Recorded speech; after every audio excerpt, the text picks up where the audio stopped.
Hello dear students, एक बार फिर से आपका इस यूट्यूब चैनल पे बहुत बहुत स्वागत है। बच्चों, हम क्लास 10th का साइंस का जो चैप्टर नंबर 18 है, इंडियन साइंटिस्ट एंड उनका जो बायोग्राफी है एंड उनके जो साइंटिफिक कॉन्ट्रीब्यूशंस है उसके बारे में हम स्टडी कर रहे हैं। इससे पहले हमने प्रीवियस 2 वीडियोस में 6 जो साइंटिस्ट थे, प्रोमिनेंट साइंटिस्ट इंडिया के, उनके हम साइंटिफिक कॉन्ट्रीब्यूशंस, अचीवमेंट्स, उनका जो बायोग्राफी है, जीवनी है, ये सब हम स्टडी कर चुके हैं। 3 और रह गए हमारे बच्चों। कौन से होती है ना? एक है डॉक्टर मेघनाथ साहा, एस्ट्रोफिजिस्ट हैं जाने माने। उसके बाद आता है हमारा डॉक्टर एपीजे अब्दुल कलाम, जो हमारे देश के राष्ट्रपति भी रह चुके हैं। एंड लास्ट हमारे आते हैं डॉक्टर होमी जहांगीर भाभा। ठीक है, तो इन तीनों के साइंटिफिक कॉन्ट्रीब्यूशंस, अचीवमेंट्स, उनकी जीवनी, इसके बारे में हम इस वीडियो सेशन में स्टडी करने वाले हैं। तो बने रहिए वीडियो में। चलिए, सबसे पहले हम देखते हैं डॉक्टर मेघनाथ साहा। इनके जीवनी देखेंगे और इनका मेन क्या योगदान है हमारे देश में साइंस के लिए। तो वो क्या थे बच्चों? जाने माने एस्ट्रोफिजिस्ट थे। कौन होता है एस्ट्रोफिजिस्ट? वो जो कि भौतिकी, फिजिक्स को यूज करता है एस्ट्रोनॉमी की स्टडी के लिए। समझ में आ गया कि नहीं? का तो एस्ट्रोनॉमिकल, इसका मतलब ये स्टार्स वगैरह की स्टडी के लिए जो है, जो इंटरस्टेलर स्पेस है, जो बाहर का जो आउटर स्पेस है, ब्रह्मांड है, उसकी प्रॉपर्टीज वगैरह को स्टडी करने के लिए डिवोट किया उन्होंने अपना जीवन। ठीक, so he was a prominent astrophysicist of India. और इनका जन्म हुआ बच्चों ढाका, ये बांग्लादेश की राजधानी है। तो उस समय अनडिवाइडेड इंडिया में बांग्लादेश हमारे देश का हिस्सा हुआ करता था। तो ढाका में इनका जन्म हुआ। तो बचपन से ही बच्चों जो मेघनाथ साहा थे, ये काफी ब्रिलियंट किस्म के स्टूडेंट थे, बहुत ही तेज थे पढ़ाई में, और साइंस में खासकर इनको बहुत रुचि थी, लगाव। ठीक, तो he was a brilliant student of science and got first position in entrance examination of Calcutta University in 1909। बच्चों 1909 में उन्होंने कलकत्ता यूनिवर्सिटी की जो एंट्रेंस एग्जाम हुआ था बच्चों, 12th क्लास के बाद में एग्जाम होता है ग्रेजुएशन के लिए, तो उसमें उन्होंने फर्स्ट पोजीशन अचीव की। और 1914 में, 1914 में वो आईएससी का जो एग्जामिनेशन होता है, उस वक्त होता था आईएससी का एग्जामिनेशन, उसमें उन्होंने तीसरी रैंक पाई। ठीक है, ही गॉट थर्ड रैंक। उसके बाद उन्होंने जो अपना ग्रेजुएशन है वो कैलकाटा के प्रेसिडेंसी कॉलेज, जाना माना साइंस कॉलेज है वहां का, तो मैथमेटिक्स से उन्होंने ग्रेजुएशन किया प्रेसिडेंसी कॉलेज कैलकाटा से। कब? In the year 1913। ठीक है, उसके बाद उन्होंने अपना जो मैथमेटिक्स में एमएससी की डिग्री है वो वहां से ली 1915 में, और उसमें भी वो फर्स्ट पोजीशन पे आए, वो उन्होंने फर्स्ट रैंक अचीव की। तो शुरू से ब्रिलियंट स्टूडेंट थे, ब्रिलियंट स्कॉलर थे। ठीक है, तो पढ़ाई के प्रति अच्छी रुचि थी उनकी। ठीक, चलिए अब देखते हैं उनका साइंटिफिक कंट्रीब्यूशन क्या है।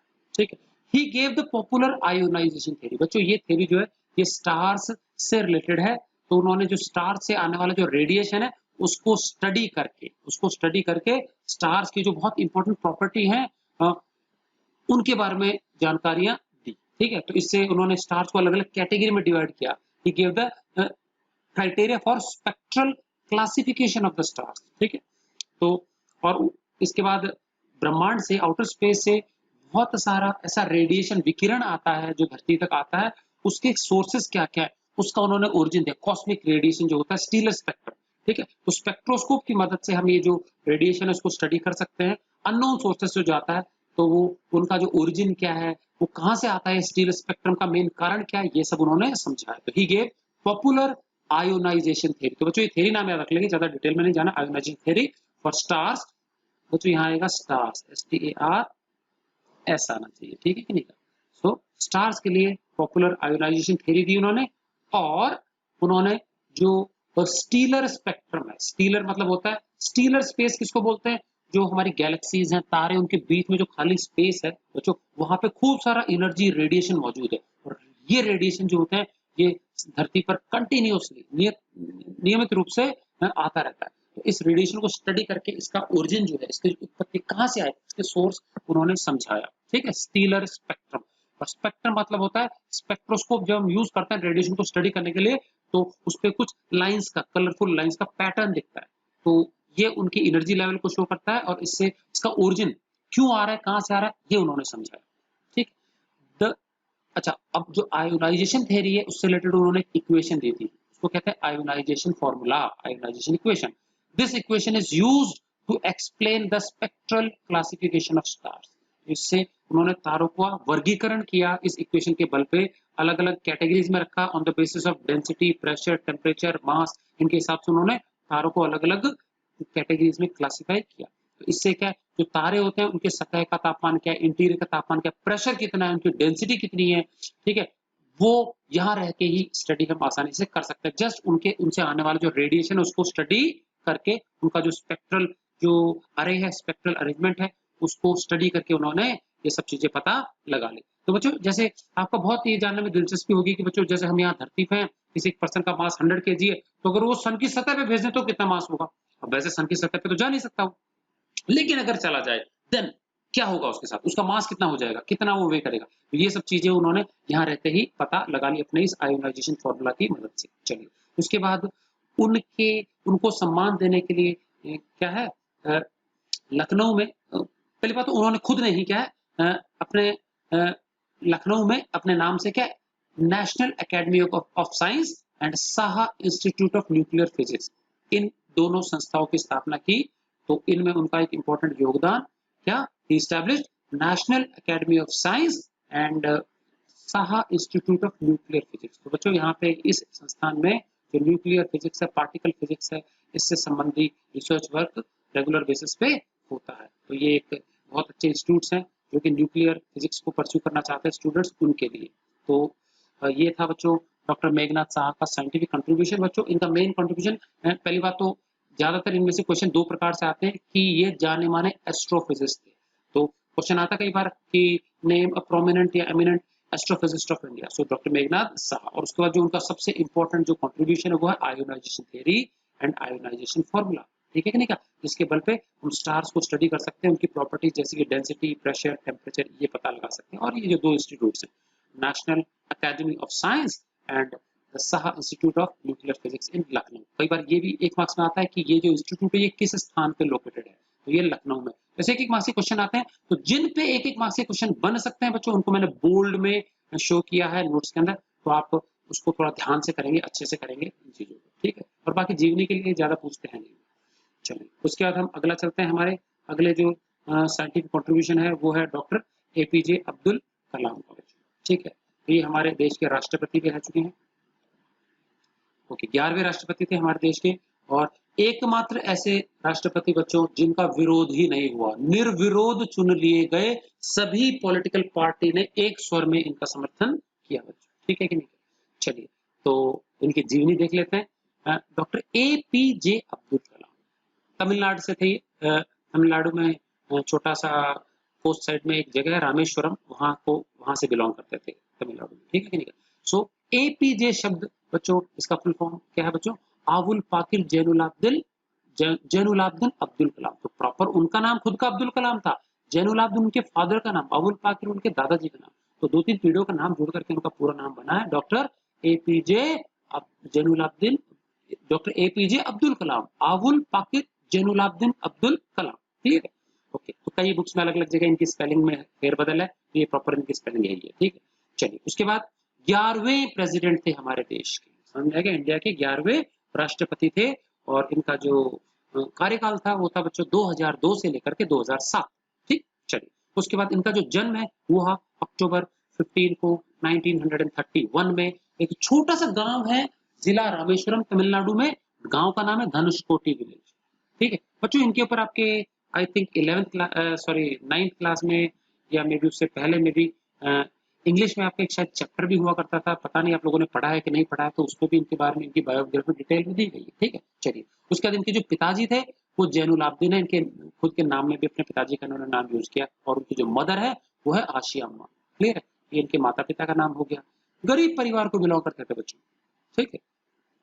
तो इनकी जो प्राथमिक एजुकेशन, प्राइमरी एजुकेशन है बच्चों जिला रामेश्वरम में ही संपूर्ण हुई। अपनी प्राइमरी एजुकेशन जहां से उन्होंने ली, जिस स्कूल से ली बच्चों, उस स्कूल में वो बहुत ज्यादा प्रेरित हुए, उनके जो प्रेरणा स्रोत थे वो थे उनके टीचर, प्राइमरी टीचर का नाम था बच्चों आयादुरा सोलोमन, आयादुरा सोलोमन। और ये जो टीचर थे उनसे प्रभावित इसलिए हो क्योंकि टीचर ने उनको 3 इंपॉर्टेंट चीजें लाइफ में फॉलो करने के लिए बोले, जिसको उन्होंने गुरु मंत्र के रूप में अपने जीवन में ग्रहण कर लिया। ये 3 चीजें क्या थी, तो उनके शिक्षक ने उनको बताया कि 3 things that are required to get success result. ठीक है, कि आपको 3 चीजें बहुत आवश्यक है जो जीवन में आपको रिजल्ट पाने के लिए चाहिए, मनचाहा नतीजा पाने के लिए चाहिए और सफलता अर्जित करने के लिए चाहिए। ये 3 चीजें क्या है बच्चों सफल जीवन के लिए? यह है will power, faith and hope. Will power होता है कुछ कर गुजरने की इच्छा शक्ति, विल पावर मतलब इच्छा शक्ति, और फेथ मतलब होता है बच्चों कि भरोसा, और होप मतलब होता है आशा। ठीक है, हमको पूरा विल, अपने ऊपर भरोसा होना चाहिए कि हम कुछ भी काम कर सकते हैं। देन उसके बाद अपने आप पर भरोसा होना चाहिए और उस भरोसे को कायम करके हमको जी जान से अपने लक्ष्य की ओर जुट जाना चाहिए, कड़ी परिश्रम करना चाहिए और परिश्रम करने के बाद में आशावान रहना चाहिए, कभी अपना आशा का साथ नहीं छोड़ना चाहिए। We always should hope for the best. समझ में आएगा? ये 3 चीजें, ऐसा नहीं है कि अब्दुल कलाम को अपने जीवन में हमेशा सफलता ही नसीब हुई है, उनको भी फेलियर्स हाथ लगे, लेकिन हर फेलियर से उन्होंने कुछ सीखा और आगे नई आशा के साथ दोबारा से जुट गए और कभी ना कभी फिर उनको सफलता जरूर हाथ लगी। तो जब बच्चों वो अपने जीवन काल में स्टूडेंट्स, उनको बहुत प्रेम था बच्चों से, वो स्पेशल लगाव रखते थे, स्टूडेंट से मिलते थे। जब कभी बच्चों से मिलते थे तो अब बच्चे बहुत ज्यादा, कई बार होता है कि तनाव ले लें कि भाई इतने बड़ी पर्सनैलिटी हमसे, बच्चों को कई बार बात नहीं करना था तो उनको ईजी फील करवाते थे। कभी भी वो बच्चों से बात करते हो पहले अपनी फेलियर्स उन बच्चों को बताते थे, उनको ईजी महसूस करवाते थे और उसी के बाद फिर क्या है वो उनको सक्सेस मंत्रा देते थे। समझ में आ गया? तो बहुत ही एक तरह से पावरफुल प्रेरणा स्रोत जो है, जो स्टूडेंट कम्युनिटी में, वो माने जा सकते हैं डॉक्टर एपीजे अब्दुल कलाम। ठीक है, उनके जीवन से हमको बहुत कुछ सीखने को मिल सकता है। He urged today's youth to dream big and work earnestly to achieve goals। और जो आज की जो युवा पीढ़ी है उनको उन्होंने उनसे क्या किया? अर्ज किया, मतलब उनको क्या संदेश दिया कि आप लोग सपने देखो, बड़े-बड़े एम्स रखो अपने जीवन में और उन उद्देश्यों की प्राप्ति के लिए जी जान से मेहनत करो। ठीक है, ऐसा नहीं कि खाली सपने देख लिए और बस हो गया काम, नहीं। ऊंचे सपने देखो, big dream, dream big and उन ड्रीम्स को अचीव करने के लिए अर्नेस्टली मतलब होता है पूरी मेहनत झोंक दो। समझ में आ गया कि नहीं? मेहनत में कोई कसर नहीं होनी चाहिए और फिर अच्छे की आशा करो। ठीक है कि नहीं? का निराश कभी नहीं होना है, चाहे रिजल्ट आपको मनचाहा ना मिले, दोबारा प्रयास करो, कभी ना कभी सफलता हाथ लगेगी। ठीक है कि नहीं?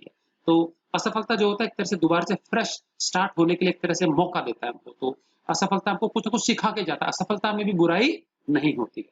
ठीक, तो ये उनका मानना था। तो जो आजकल की जो यंग पीढ़ी है जिसके हाथ में देश का भविष्य है, उनसे उनको बड़ी आशाएं थी। उसके बाद उन्होंने जो अपनी ग्रेजुएशन है वो सेंट जोसेफ कॉलेज तिरुचिरापल्ली से कंप्लीट किया।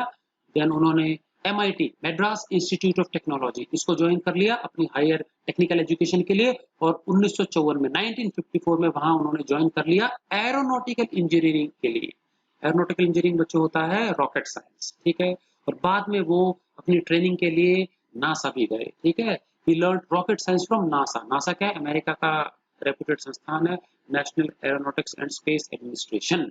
वहां से उन्होंने रॉकेट साइंस स्टडी किया। उस समय जब ये बच्चों नासा यूएसए गए थे तो वहां पे उस समय एक इंपॉर्टेंट रॉकेट सीरीज का टेस्टिंग चल रही थी और ये रॉकेट सीरीज थी अपाचे रॉकेट सीरीज। तो बच्चों जब वहां से रॉकेट साइंस सीख के आए, हमारे देश में आए और हमारे देश में भी क्या इनकी देखरेख में हमारा जो पहला जो रॉकेट है वो टेस्ट फायर किया गया सफलतापूर्वक, उसका नाम भी नाइक अपाचे ही रखा गया। तो ये इनके कॉन्ट्रीब्यूशन में आएगा हमारा स्पेस के क्षेत्र में। तो first rocket which was test fired from Kerala, Thumba जो लॉन्चिंग पैड है वहां से, थुम्बा लॉन्चिंग पैड है जो आज हम उसको क्या विक्रम साराभाई स्पेस सेंटर के नाम से जानते हैं। तो उस सेंटर से पहला जो हमारा देश का जो रॉकेट है 2 स्टेज रॉकेट वो टेस्ट फायर किया गया था। नाम था इसका बच्चों नाइक अपाचे, बाद में देखेंगे क्या। चलो अब देखते हैं बच्चों इनका रक्षा के क्षेत्र में, डिफेंस के क्षेत्र में भी योगदान है और स्पेस रिसर्च के क्षेत्र में भी काफी उनका योगदान है। तो पहले हम देखेंगे भारतीय डिफेंस के लिए उनका योगदान क्या है। Contribution in the field of defence, रक्षा के क्षेत्र में उनका क्या योगदान है।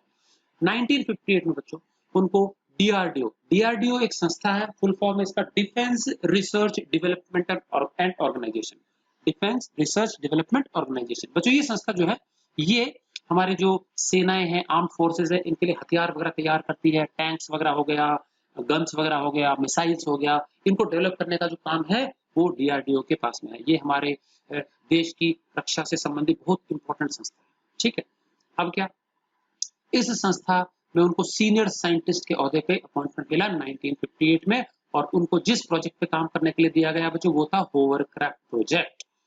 होवरक्राफ्ट एक ऐसा यंत्र है, डिवाइस बोल दो, मशीनरी इक्विपमेंट बोल दो, यातायात का साधन बोल दो, जो हर परिस्थिति में ट्रेवल कर पाए। ये रेत पे भी चल लेता है, ये मिट्टी के ऊपर चल लेता है, ये सड़क के ऊपर चल लेता है, पानी के ऊपर चल लेता है, झाड़ियों के ऊपर, मतलब ऐसा कोई चीज नहीं जो होवरक्राफ्ट को रोक सके। तो ये जमीन से कुछ इंच ऊपर क्या है, तैरते हुए, ग्लाइड करते हुए चलता है। समझ में आ गया? तो होवरक्राफ्ट को डिजाइन करने का जो प्रोजेक्ट है उस पे इन्होंने काम किया और होवरक्राफ्ट सफलतापूर्वक उन्होंने तैयार भी किया। उसके बाद में उनको डीआरडीओ का चीफ बना दिया गया, डायरेक्टर। डायरेक्टर मतलब होता है उसका निदेशक बना दिया गया, चीफ बोल सकते हैं।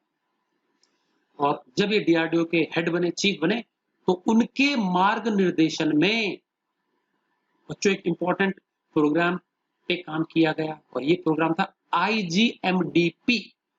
आईजीएमडीपी, और ये बच्चों उनका देश के ऊपर देश के लिए बहुत बड़ा, सबसे बड़ा कंट्रीब्यूशन जो है हमारे देश की सुरक्षा के लिए, वो ये आईजीएमडीपी ही है। ठीक है, तो उन्होंने पूरा अपना ध्यान लगा दिया इस प्रोग्राम पे। क्या था ये प्रोग्राम बच्चों? Integrated guided missile development programme. Guided missile क्या होती है बच्चों? ये गाइडेड मिसाइल जो होती है बच्चों, लेजर्स के द्वारा गाइड होती है, इनमें स्पेशल चिप लगी होती है, ये घूमते फिरते टारगेट, मूवेबल टारगेट, उसका पीछा करके मारती है। तो इन मिसाइल को कहा जाता है कि फायर एंड फॉरगेट, एक बार इनको दाग दो और भूल जाओ, निशाना भागेगा तो भाग करके उसका शिकार करके मारेगी, ऐसी मिसाइल्स होती है। तो ऐसी मिसाइल्स पे काम करना उन्होंने स्टार्ट कर दिया। ये भविष्य की मिसाइलें हैं, गाइडेड मिसाइल जिनको बोलते हैं, लेजर टेक्नोलॉजी से लैस होती है मिसाइल। ठीक है, तो उनके दिशा निर्देशन में इस प्रोग्राम पे तेजी से काम होना चालू हुआ और उन्हीं के गाइडेंस में 5 जो है स्वदेशी मिसाइल्स जो है इन का डेवलपमेंट हुआ हमारे देश में। ये 5 मिसाइल्स कौन-कौन सी हैं? अलग-अलग रेंज की है, अलग-अलग इनका फंक्शनैलिटी है। पृथ्वी मिसाइल, नाग, त्रिशूल, आकाश और अग्नि। लेटेस्ट सबसे सीरीज की अग्नि मिसाइल है। इसके भी 6 वर्जन्स मौजूद है। 5 को हम टेस्ट फायर कर चुके हैं, अग्नि 5 तक, 6 तक रेडी है, बस हमने टेस्टिंग नहीं की है, लेकिन हमको पता है टेस्टिंग करेंगे तो सफल होगी।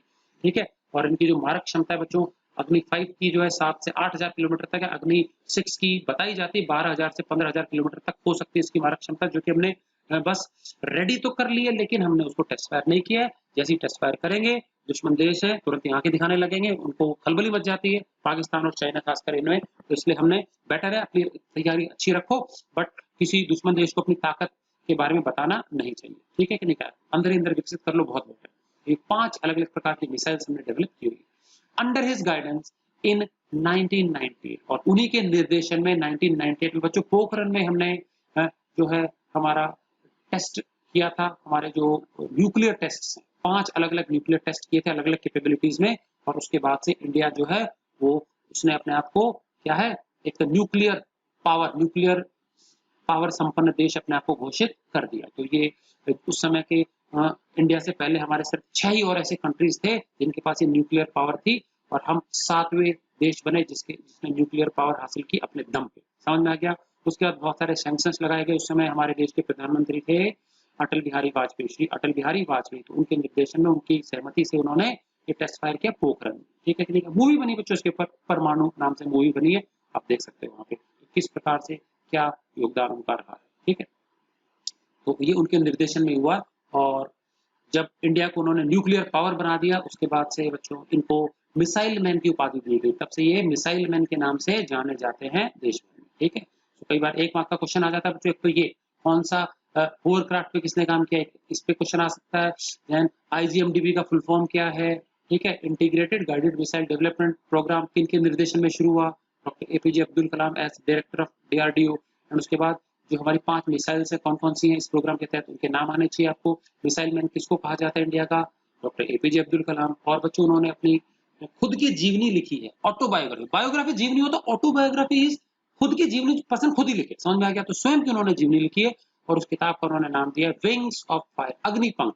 मिसाइल जो होती है बच्चों जब उड़ती है तो पीछे से आग निकलती है, तो बस मिसाइल के लिए ही उन्होंने शब्द यूज किया है, विंग्स ऑफ फायर, अग्निपंख। तो उनका पूरा जो जीवन है वो मिसाइल टेक्नोलॉजी के लिए डेडिकेटेड है, डिफेंस के लिए। बच्चों स्पेस रिसर्च के लिए क्या काम किया, मैंने आपको बताया था कि वो क्या है, रॉकेट साइंस सीख के आए नासा से, और उसके बाद आते ही यहाँ पे केरला में उन्होंने, उस समय नाम था लॉन्चिंग पैड का थुम्बा लॉन्चिंग पैड, और आज उसको नाम दिया गया, अब वो जाना जाता है Vikram Sarabhai space centre, VSSC. ठीक है कि नहीं? क्या तो इस लॉन्चिंग पैड से उन्होंने पहला रॉकेट, इंडिया का 2 स्टेज रॉकेट टेस्ट फायर किया, नाम रखा गया नाइक अपाचे। ठीक है कि नहीं? क्या और ये बच्चों घटना है 1963 की, गलती से 15 से किया है, ठीक है। सो ये 1963 में पहला इंडिया ने अपना टेस्ट फायर किया अपना रॉकेट सफलतापूर्वक। उसके बाद इसरो के डायरेक्टर बने। वो इसरो है हमारा बच्चों इंडियन स्पेस रिसर्च ऑर्गेनाइजेशन, इसके डायरेक्टर के रूप में उन्होंने पहला जो हमारा इंडिजिनस सैटेलाइट लॉन्च व्हीकल है, इंडिजिनस होता है स्वदेशी, भारत में ही निर्माण किया गया सैटेलाइट को लॉन्च करने का जो व्हीकल है रॉकेट्स, इसको डेवलप किया एसएलवी। तो इसके दो पहले उड़ान असफल रही थी, तीसरे अटेम्प्ट में सफल हुआ। तो और एसएलवी 3 जो है उसने सफलतापूर्वक रोहिणी सैटेलाइट को अपने ऑर्बिट में लॉन्च किया था। तो Rohini satellite was launch successfully by SLV 3 under his supervision. तो जो एसएलवी जो होता है सैटेलाइट लॉन्च व्हीकल, ये लगभग उस समय ये कम से कम भी 100-125 केजी तक के मास को अंतरिक्ष में अपनी कक्षा में स्थापित करने का क्षमता रखता था। उसके बाद इससे बड़े जो थोड़े आए वो आए ASLV, augmented satellite launch vehicle. इनकी क्षमता बढ़ा के 700 से 800 किलोग्राम तक के भार को ले जाने की होगी पेलोड को। उसके बाद आए बच्चों PSLV, polar satellite launch vehicle. ये 1000-1500 से लेकर के 2000 किलोग्राम तक के मास को ये सैटेलाइट को ये ऑर्बिट में स्थापित कर सकते हैं, पीएसएलवी। और बच्चों आजकल जो सबसे लेटेस्ट सीरीज ऑफ सैटेलाइट्स है वो है बच्चों जीएसएलवी, जियो सिंक्रोनस सैटेलाइट लॉन्च व्हीकल। ये 4 से 5000 किलोग्राम वजनी सैटेलाइट को भी अंतरिक्ष में 36,000 किलोमीटर की ऊंचाई पर ये कक्षा में स्थापित करने का दम हम रखते हैं। तो बच्चों ये जो जीएसएलवी वाली जो टेक्नोलॉजी है ये हमने खुद डेवलप की है, खुद अपना क्रायोजेनिक इंजन डेवलप किया जो कि बहुत लो टेम्परेचर्स पे काम करता है। इसके लिए हमने किसी दूसरे देश की मदद नहीं ली है, ठीक है कि नहीं। क्या एक दो देशों ने हमको प्रॉमिस किया था बट उन्होंने हमको कोई टेक्नोलॉजी ट्रांसफर नहीं की, तो हमने खुद से ही, चाहे हमको थोड़ा समय लग गया लेकिन हमने खुद से ये टेक्नोलॉजी हासिल की। और हम 5वें बच्चों ऐसे देश बने जिसके पास इतने भारी भरकम सैटेलाइट को स्पेस में लॉन्च करने की क्षमता है। 5वें संसार के ऐसे देश बने, ठीक है। तो ये उनका इंपॉर्टेंट कंट्रीब्यूशन है स्पेस रिसर्च के क्षेत्र में, ठीक है। एसएलवी 3 की सफल लॉन्चिंग और रोहिणी सैटेलाइट का प्रक्षेपण। उसके बाद बच्चों उनको कुछ अवार्ड से सम्मानित किया गया। तो ये अवार्ड कौन कौन से हैं? 1990 में उनको पद्म विभूषण अवार्ड दिया गया। 1997 में हमारा जो हाईएस्ट सिविलियन अवार्ड है वो भारत रत्न से सम्मानित किया गया। राष्ट्रपति बनने से पहले अवार्ड मिल चुके थे उनको। और बच्चों राष्ट्रपति मैं बताया था कब से कब तक रहे थे वो, 2011 से 2007 से कब तक, 2002 से 2007 के बीच में राष्ट्रपति रहे। उसके बाद भी 2015 तक क्या है वो घूम घूम के अलग अलग यूनिवर्सिटीज में उन्होंने खूब लेक्चर दिए, स्टूडेंट से उन्होंने जुड़ा और रखा अपना। और बच्चों उनकी जो मृत्यु है वो भी क्या है, Shillong IIM Indian institute of management studies Shillong में एक लेक्चर स्पीच देते वक्त हुई। कुर्सी पे बैठे थे, स्टूडेंट से फेस टू फेस बातचीत चल रही थी और अचानक से उनको वहां पे हार्ट अटैक आया। 27 जुलाई को उनका निधन हुआ, वो भी लेक्चर देते हुए। तो बच्चों एक ये ट्रू कर्मयोगी थे, समझ में आ गया। अंतिम क्षणों तक क्या है वो अपना कार्य करते रहे, लोगों को कुछ ना कुछ देते ही रहे, अपने एक्सपीरियंसेस शेयर करते रहे। तो उनके जीवन से हमको बच्चों बहुत प्रेरणा मिल सकती है। बहुत जानी मानी हस्ती, प्रभावशाली हस्ती हमारे देश में, ठीक। चलिए अगला बच्चों हमारे साइंटिस्ट हैं डॉक्टर होमी जहांगीर भाभा। ये एक जाने माने न्यूक्लियर साइंटिस्ट, ठीक है। तो इन्होंने भी बहुत इंपॉर्टेंट काम किया हमारे देश में। लेकिन क्या है, तो डॉक्टर होमी जहांगीर भाभा बच्चों इनके जो पूर्वज थे, परिवार थे, वो ईरानी थे, पारसी फैमिली को बिलोंग करते थे। यहाँ आके इंडिया में बस गए थे इनके जो पूर्वज थे। So he was born in a wealthy Parsi family. Parsi होते ईरानी, ठीक है। तो वहाँ की एक रिच फैमिली को बिलोंग करते थे, पारसी धर्म भी है। 1909 में आ गए थे। तो ये जो आजकल जो हमारी बच्चों ये जो कंपनीज है ना, अलग अलग टाटा कंपनी है, ये टाटा जो कंपनी है ये इन्हीं के पूर्वजों की ही देन है, समझ में आ गया। देन उसके बाद उनके जो पिताजी थे JH भाभा, ये क्या थे, जाने माने वकील थे उस समय मुंबई में, क्लियर है। ही ग्रेजुएटेड, और क्योंकि अमीर खानदान से थे तो सारी पढ़ाई विदेशों में हुई है, ठीक है। सो ही ग्रेजुएटेड फ्रॉम कैम्ब्रिज यूनिवर्सिटी इन 1930 में विदेश में पढ़ने के लिए भेजा था। वहां पे लंदन की जानी मानी कैम्ब्रिज यूनिवर्सिटी से उन्होंने ग्रेजुएशन कर लिया। उसके बाद बच्चों इन्होंने रिसर्च का जो अपना क्षेत्र चुना वो था cosmic rays and nuclear energy. Atom का जो न्यूक्लियस होता है उसके अंदर ट्रिमेंडस एनर्जी जमा होती है, उस एनर्जी को किस प्रकार से पीसफुली हार्नेस किया जाए, यूज किया जाए। और कॉस्मिक रेडिएशन, आउटर ब्रह्मांड से आने वाला जो अननोन सोर्सेस से जो रेडिएशन है, उन रेज का कंपोजिशन कहाँ से आती है, क्यों आती है, कैसे यूज किया जा सकता है उनको, ये सब चीजें इसके बारे में डिटेल में उन्होंने रिसर्च वर्क किया। बच्चों उस समय तक कॉस्मिक रेज एक ऐसा टॉपिक था जिसके बारे में किसी ने भी कोई रिसर्च वर्क नहीं किया था, और इन्होंने जितना स्टडी उनके बारे में किया उतना शायद ही किसी ने किया होगा। और उस समय एक ऐसा दौर था जबकि अगर पूरे संसार भर में किसी यूनिवर्सिटी में, कॉलेज में अगर किसी को कॉस्मिक रेज के बारे में कुछ जानना होता तो बच्चों वो इनसे संपर्क करता था, इनको बुलाया जाता था, निमंत्रण दिया जाता था कि कॉस्मिक रेज के ऊपर भाषण देने के लिए, लेक्चर देने के लिए जगह जगह घूम घूम के ये बच्चों जाते थे इधर से उधर। तो पूरे वर्ल्ड में रिनाउंड पर्सनालिटी थे उस वक्त। He was selected as the professor of cosmic rays, world wide professor of cosmic rays उनको चुना गया, ठीक है कि नहीं का। और उन्होंने क्या है, cascade theory of electron charge. Electrons बच्चों चार्ज पार्टिकल हैं, आने वाली जो कॉस्मिक रेज होती है, ब्रह्मांड से जो किरणें आती हैं उनमें इलेक्ट्रॉन्स की भरमार होती है। तो किस प्रकार से उन्होंने बताया कि ये इलेक्ट्रॉन्स का जो शार है ये होता रहता है ब्रह्मांड के अंदर, लगातार ये किरणें आती रहती है, ठीक है कि नहीं क्या। तो क्या है, इस थ्योरी को देने का श्रेय उनको जाता है, cascade theory of electron charge. In 1945 में बच्चों जब हमारा वर्ल्ड वॉर खत्म हो गया second, Tata institute of fundamental research was. तो फंडामेंटल रिसर्च वो होता है क्षेत्र जहां पे कि एटम और एटम के जो फंडामेंटल पार्टिकल्स होते हैं, इलेक्ट्रॉन, प्रोटॉन और न्यूट्रॉन, उसकी खोज उससे रिलेटेड रिसर्च वर्क किया जाता है, ठीक है। सो इन 1945 Tata institute of fundamental research, तो न्यूक्लियर रिसर्च को समर्पित ये रिसर्च सेंटर उनके निर्देशन में, उनके दिशा निर्देशन में ये स्थापित किया गया 1945 में, ठीक है कि नहीं क्या।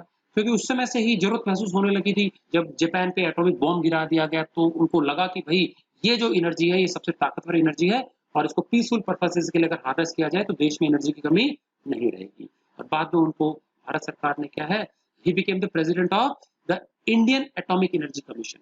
1948 में एक एटॉमिक एनर्जी कमीशन की स्थापना हुई, उनको प्रेसिडेंट नियुक्त कर दिए गए। ये कमीशन क्या है कि जो एटम है, एटम के न्यूक्लियस के अंदर जो एनर्जी छिपी होती है उसको किस प्रकार से हार्नेस किया जाए, निकाला जाए, इसके क्षेत्र में काम करने के लिए ये संस्था, ये कमीशन बनाया गया था, जिससे कि क्या हमारे देश की जो एनर्जी डिमांड्स है उसकी पूर्ति के लिए इस क्षेत्र में काम किया जा सके। 1948 में इस कमीशन का उनको चीफ प्रेसिडेंट चुन लिया गया।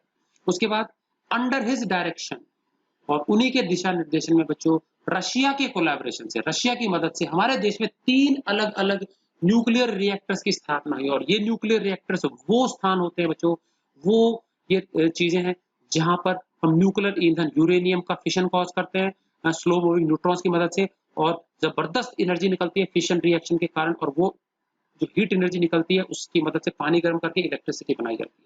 ये पीसफुल पर्पसेस के लिए, इलेक्ट्रिसिटी जनरेशन के लिए न्यूक्लियर रिएक्टर्स की जो स्थापना है वो उनके निर्देशन में ही हुई, और ये एक अथाह भंडार है एनर्जी का, एटॉमिक एनर्जी, ठीक है। तो ये जो 3 न्यूक्लियर रिएक्टर्स थे, अप्सरा, जर्लिना एंड साइरस, तो पूरा टेक्नोलॉजी ट्रांसफर जो बच्चों रशिया ने किया उनके कोलैबोरेशन से ये इन्होंने अपने देश में स्थापित किए न्यूक्लियर रिएक्टर्स, ठीक है। उसके बाद बच्चों India's first atomic power station, और हमारा जो पहला एटॉमिक पावर स्टेशन है जहाँ पे जो यूरेनियम फ्यूल है उसका प्यूरिफिकेशन होता है, एनरिचमेंट होता है, और उसकी मदद से क्या है, हम क्या है इस न्यूक्लियर ईंधन की मदद से हम क्या कर सकते हैं, इलेक्ट्रिसिटी जनरेट करते हैं। तो पहला एटॉमिक पावर स्टेशन जो है वो बनाया गया इलेक्ट्रिसिटी जनरेशन के लिए 1963 में महाराष्ट्र के तारापुर में।